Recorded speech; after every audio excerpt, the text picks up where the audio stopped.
அனைவருக்கும் இனிய மாலை வணக்கம்.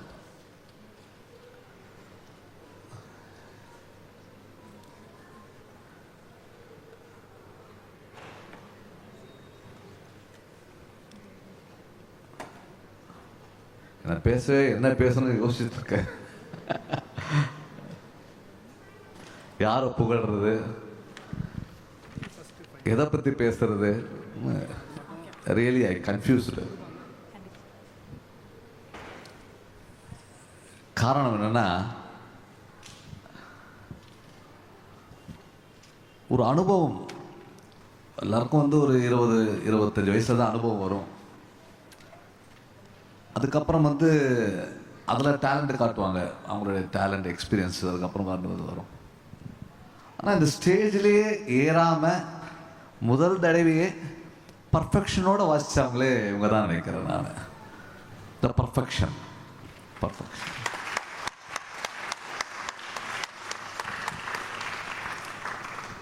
இதுக்கு முக்கிய காரணம் அருமை நண்பர் அசோக் குமார் அவர்கள் தான்.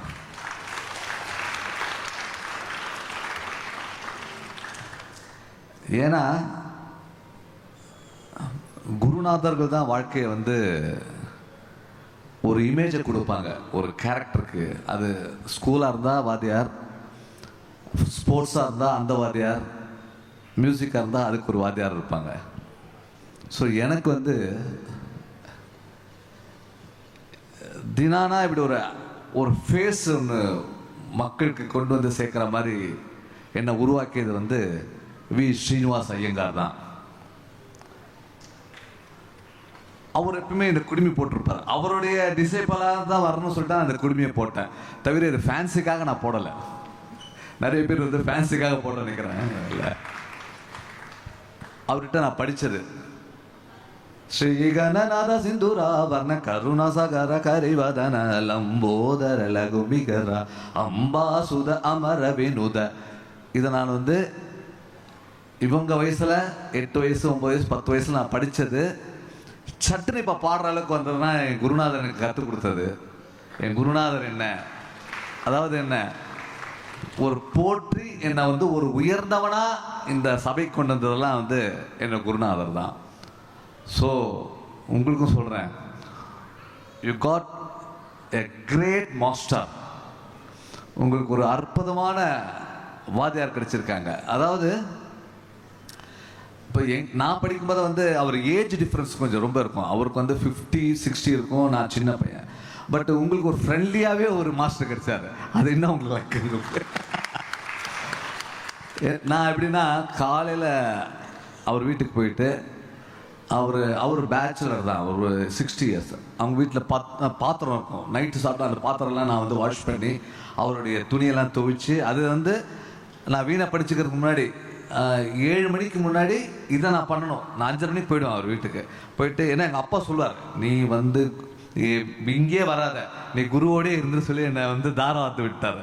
ஸோ இந்த எக்ஸ்பீரியன்ஸ், அந்த ஒரு உணர்வு தான் என்னை நிறைய சபை முன்னோர்கிட்ட என்னால் கொண்டு போய் சேர்க்க முடிந்தது. அது மட்டும் இல்லைன்னா என்னால் பெரிய உயரத்துக்கு வந்திருக்கவே முடியாது. காரணம் என்னன்னா, நான் ஒரு வீணை பிளேயராக இருந்தேன், இளையராஜா கிட்ட வீணை பிளேயராக இருந்தேன், அசிஸ்டண்ட்டாக இருந்தேன், நிறைய மியூசிக் அசிஸ்டண்ட்டாக இருந்தேன். அப்புறம் நானே சீரியலில் கண்ணின் மணி கதை கேளம்மா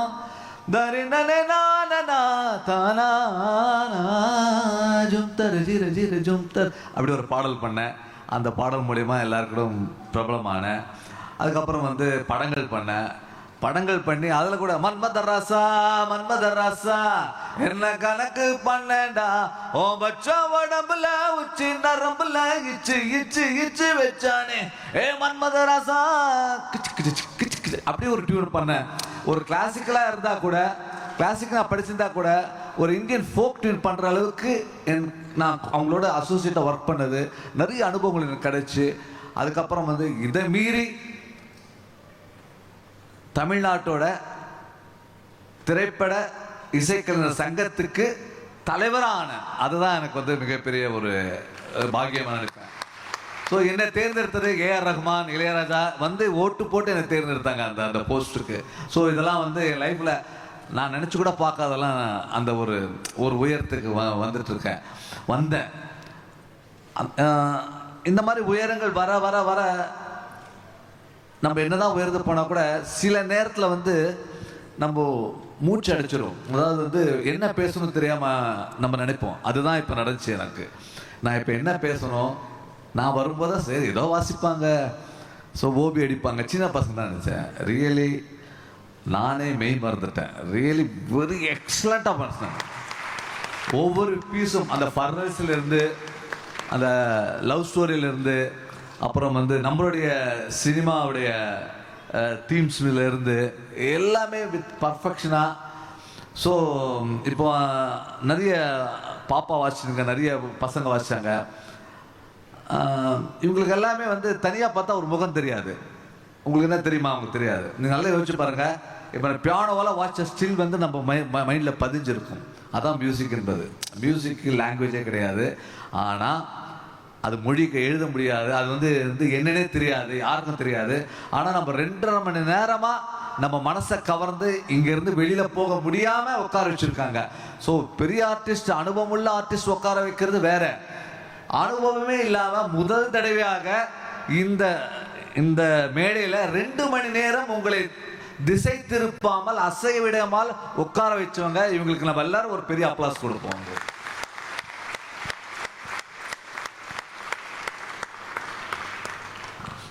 எக்ஸலண்ட். அந்த ட்ரம் கிட்டோட வாட்ச் அசோக் ரியலி கிரேட். நான் என்னமோ நினச்சேன், ரியலி அது ரொம்ப கஷ்டம் சார், ரொம்ப கஷ்டம். அதாவது டீச் பண்ணுறது வந்து இட்ஸ் வெரி வெரி ஒரு கம்போஸ் பண்ணுறது ஒரு வாட்டி தான், அதுக்கப்புறம் மறந்துடுவோம். ஆனால் இந்த டீச்சிங்ன்றது தெரிஞ்ச பாடத்தையே சொல்லி கொடுத்து அதை வைண்ட் பண்ணி கொண்டு வர்றது வந்து பொறுமை வேணும். அந்த பொறுமை வந்து அசோக்குமாருக்கு இருக்குது. அதனால் மட்டும்தான் இவ்வளோ பேரை ட்ரெயின் பண்ணி இந்த மேடையில் ஏற்றி உட்கார வச்சார். அநேகமாக இது 2 நாள் ப்ரோக்ராம் பண்ணுறாரு. ஆனால் இன்னும் 2-3 வருஷத்தில் இனிமேல் இது ஒரு வார ப்ரோக்ராமாக திருவையாறு ஒரு அரங்கம் மாதிரி ஆகுன்றது தான் என்னுடைய இது. ஏன்னா தமிழ்நாடு ஃபுல்லாக நிறைய ஸ்டூடெண்ட்ஸ் வருவாங்க. ஏன்னா இந்த மாதிரி நிறைய பேர் கற்றுக் கொடுப்பாங்க, ஏனோ தானோ கற்றுக் கொடுப்பாங்க. அது கிடையாது. அவங்கள வந்து ஏதோ பேசிட்டு போனால் கிடையாது. நான் யோசிச்சு பேசுகிறேன், என்ன பேசணும் கன்ஃபியூஸ் ஆகணும்னு அந்த அளவுக்கு பாருங்கள், அந்த அளவுக்கு அவங்க பே பண்ணாங்க. ஸோ இது எல்லாத்துக்கும் உங்கள் ஃபாதர் மதருக்கு நான் ரொம்ப தேங்க்ஸ் சொல்கிறேன்.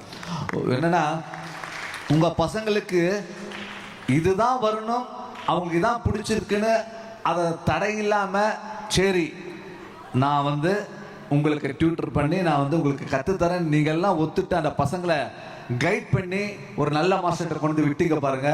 ரியலி உங்களுக்கு தான் நான் ரொம்ப தேங்க்ஸ் சொல்லணும். ஸோ ஸ்டூடெண்ட்ஸ் எப்படி இருந்துச்சு, நீங்கள் ப்ளே பண்ணும்போது என்ன எக்ஸ்பீரியன்ஸ் இருந்துச்சு உங்களுக்கு? அது கரெக்டாக மெட்ரோனம் கரெக்டாக வாசிச்சிங்க. ஒரு டைம் கூட சிக்னேச்சர் வந்து மிஸ் ஆகலை. மெட்ரோனம் போட்டு வாசிங்களா இல்லையா? மெட்ரோனம் போட்டாங்களா? மெட்ரோனம் போட்டிருக்காங்க. ரொம்ப ரொம்ப பர்ஃபெக்டாக இருந்துச்சு. அந்த பியானோ வாட்ச எல்லாருமே ஒரு 3 பாப்பா, அப்புறம் ஒரு 4-5 பசங்க வாசிச்சாங்க. அப்புறம் 6-7 பேர் அவ்வளோ பர்ஃபெக்டாக வாசிச்சாங்க. ரொம்ப ரொம்ப பர்ஃபெக்டாக வாசிச்சாங்க. ட்ரம்ஸு வாசிச்சவரெல்லாம் ரொம்ப பிரமாதம் வச்சாங்க. அப்புறம் உங்களுடைய பழைய ஸ்டூடெண்ட்டு அவர் வந்து அசத்திட்டு போயிட்டார். அவருக்கு ஒரு வாழ்த்துக்களை சொல்லுவேன். ஏன்னா உங்களுக்கு ஒரு ரோல் மாடல் வேணும்ல. நான் இப்படி தான் இந்த மாதிரி வரணுன்றது ஒரு ஹைட் தெரியணும்ல. அந்த ஹைட்டு தான் அவர் அந்த அளவுக்கு வளர்ந்துருக்கார். நீங்கள் அதை விட இன்னும் பெரிய அளவில் வளரணும். நீங்கள் எல்லாருமே வளரணும். ஏன்னா அவர் இன்னும் வளர போகிறாரு. அவர் வளர்றதுக்குள்ளே நீங்கள் இன்னும் ஹை ஜம்ப் பண்ணி வரணுன்றது தான் என்னுடைய ஒரு வேண்டுகோள் உங்களுக்கு. நீங்கள் பண்ணுவீங்களா? ரியலி இன்னும் டைம் எடுத்து ப்ராக்டிஸ் பண்ணுவீங்களா? சொல்லுங்க. பண்ணுவீங்களா பண்ண மாட்டீங்களா? Okay okay okay, very good very good very good. So கடைசியாக ஒரு டியூன் வாசிச்சாங்க, அந்த அபயோட வந்து ஒரு இது, அந்த டீம் நல்லா இருந்துச்சு. மற்ற எல்லா சாங்குமே வந்து ஒரு ஒரு ட்ராக்கை வந்து சிங்க் பண்ணி ஒருத்தர் வாசிச்சாரு. யாரு? பிரபு. எக்ஸலன்ட். அந்த ட்ராக்கு, அது ஒரிஜினல் ட்ராக்கை சிங்க் பண்ணி வாசிச்சாரு. ரொம்ப பிரமாதம் இருந்துச்சு.